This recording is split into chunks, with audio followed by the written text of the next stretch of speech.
1528 সালে উত্তরপ্রদেশ ভারত বাবরি নামের মসজিদ হবে করিল শপথ। ইতিহাসের মসজিদ নিয়ে বর্ণনা করি, ভুল হইলে ক্ষমা করবেন সবাইকে বলি। হুমায়ুন কবির নামে কংগ্রেস নেতা, মুর্শিদাবাদ পশ্চিমবঙ্গে জেলা বেলডাঙ্গা। ওই জেলাতে বাড়ি তাহার করে প্রাণের রায়, নতুন করে বাবরি মসজিদ বানাইতে চায়। নানা রকম বাধায় আসে বাবরে মসজিদ নিয়া, তারপরে কি ঘটিল শোনেন মন মিয়া। এবার বলি সেই ঘটনা রে সবাই শুনিও। 2025 সালের 6 ডিসেম্বরে মুর্শিদাবাদ বেলডাঙ্গায় আলোড়ন করে, বাবরি মসজিদ নির্মাণ করবে ওরে প্রাণের ভাই।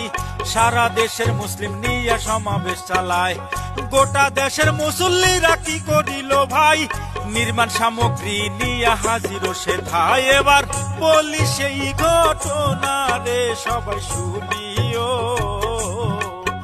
বাজেট করে মসজিদের লাগিয়া, এক মুসল্লি হাজির হইল 80 কোটি নিয়া।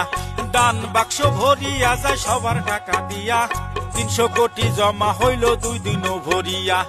এদিকেতে দলের সরকার কি করিল ভাই, দল থেকে হুমায়ুনকে বহিষ্কার জানায়। এবার বলি সেই ঘটনা।